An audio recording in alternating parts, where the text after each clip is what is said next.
기출 분석할 때 해설지 보면 2등급 위로 못 올라갑니다. 해설지 당장 버리세요. 보이죠?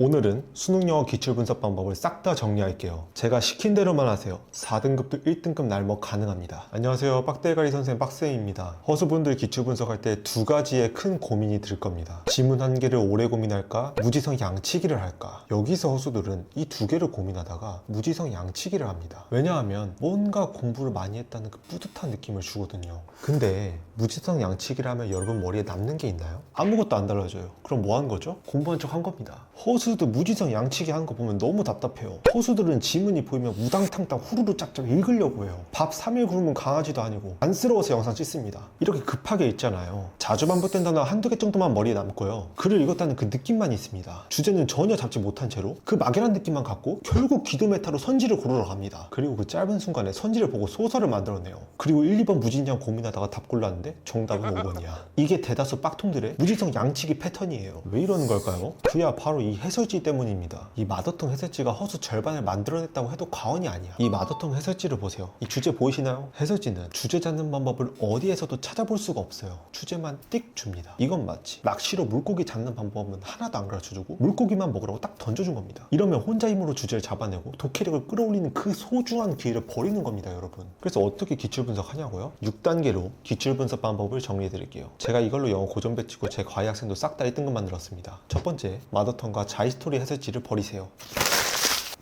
제가 이 해설지 때문에 고교 3년을 영어에 시간을 쏟았는데도 현역 수능 때 5등급 받았어요. 해설지요? 버리세요. 라면 받침입니다. 이것만 해도 여러분 반은 성공한 겁니다. 그럼 이제 읽어도 이해가 안 갈 지문만 앞에 덩그러니 남을 거예요. 두 번째, 시간 재지 말고 외부 맥락 없이 지문의 주제를 뽑아내세요. 30분 넘어도 괜찮아요. 저는 개빡대가리라서 1시간도 넘게 걸린 적 있어요. 주제를 혼자 힘으로 완벽히 뽑아낼 때까지 머리가 터지도록 고민하는 겁니다. 그럼 이제 빡빡이들이 이런 질문 할 겁니다. 주제를 어떻게 잡냐고 쌍시옷. 그럴 줄 알고 제 재생 목록 5가지 영상으로 주제 어떻게 잡는지 싹 다 설명했습니다. 이 5개로도 주제 뽑아내는데 전혀 지장 없어요. 그리고 이거 수능 국어에도 통합니다. 어쨌든 고민 30분 하잖아요. 주제가 P이면 Q이다라는 하나의 논리로 구조화될 겁니다. 세 번째, 퍼즐 싸움 하세요. 쉽게 설명하면 자리 판단하는 겁니다. 아까 주제를 P와 Q로 잡았잖아요. 이 주제로 모든 문장에 대해서 P인지 Q인지 자리 판단하는 겁니다. 이 지문을 예로 들어볼게요. 이 지문의 주제가 P와 Q를 비교 대조하는 거거든요. 첫 문장에서 P는 이성적이다, Q는 감각적이다, 이렇게 주제가 잡혔어요. 나머지 문장에 어디서부터 어디까지가 P인지 어디서부터 어디까지가 Q인지를 판단하는 겁니다. 니 혼자서요. 이게 귀찮아서 1타 강사 해석 강의를 보잖아요. 독해력 빠가 되는 겁니다. 이글 주제가 P는 이성적, Q는 감각적이었잖아요. 이 주제로 나머지 표현이 P인지 Q인지 물어보는 거예요. 이지선 다 하는 겁니다. 실제로 이 두 번째 문장 보고 이성적인지 감각적인지 한번 물어보세요. 시간 줄게요. 3,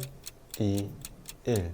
합리, 이성, 지식 추출, 이 모든 개념이 이성에 가까워요? 감각에 가까워요? 이성적인 내용에 가깝잖아요. 그래서 두 번째 문장 싹 다 P로 자리 판단하는 겁니다. 이런 식으로 나머지 표현도 P냐 Q냐 물어보면서 퍼즐 게임 하는 거예요. A few moments later. 자, 이제 모든 표현에 대해서 자리 판단이 끝났어요. 그 다음 네 번째, 같은 자리에서 가장 쉬운 정보를 찾으세요. 이 P 여러 개, Q 여러 개 중에서 어떤 PQ가 가장 쉬웠는지 판단하는 겁니다. P 여러 개 중에서 어느 게 가장 어려운 정보였지? 혹은 가장 쉬웠던 P는 뭐였지? 가장 쉬운 PQ를 찾아라. 이 과정에서 실력이 비약적으로 상승합니다. 정보가 쉽고 어렵고가 보이기 시작하면 어려운 정보는 빠르게 처리하고 쉬운 정보로만 글을 처리할 수 있기 때문이에요. 빡빡이들 이쯤 이런 질문 나올 겁니다. 쉽고 어려운 걸 어떻게 구별하냐? 바로 너입니다. 그건 너가 판단하는 겁니다. 지금의 너가 판단하기에 쉬운 표현이 실전 수능장 가도 쉬울 거고요. 지금 당장 너한테 어려운 표현은 실전 수능장 가도 어려울 겁니다. 사람 잘 안 바뀌어요. 그러니까 본인 스스로 어떤 P가 이지했고 하드했는지를 가려내는 그 나름의 기준을 스스로 만드세요. 그래서 제가 해설지를 버리라고 한 겁니다. 해설지를 보면 전부간 어렵고 쉬움을 구별해내는 사고 자체를 멈추게 되니까요. 네 번째 단계 요약하면 가장 쉬운 PQ를 찾아라. 다섯 번째, 실전이라 가정하고 성찰하세요. 만약 이 질문을 실전 수능장에서 봤다면 각 문장마다 어떻게 반응했어야 할까? 이걸 혼자 물어보면 성찰하세요. 예를 들어 초반이 어려운 정보로 도배되어 있다 칠게요. 성찰이란 이런 질문을 스스로 물어보는 겁니다. 초반에 빡센 정보를 읽고 어떤 태도를 취했어야 할까? 반대로 초반이 쉬웠어. 이땐 어떻게 반응했어야 반응했어야 할까? 이 반응을 스스로 만드세요. 그리고 이게 바로 행동 강령을 만드는 겁니다. 이 지문 같은 경우는 첫 문장의 PQ가 모두 적나라하게 나왔어요. 그럼 저라면 이렇게 성찰했을 것 같아.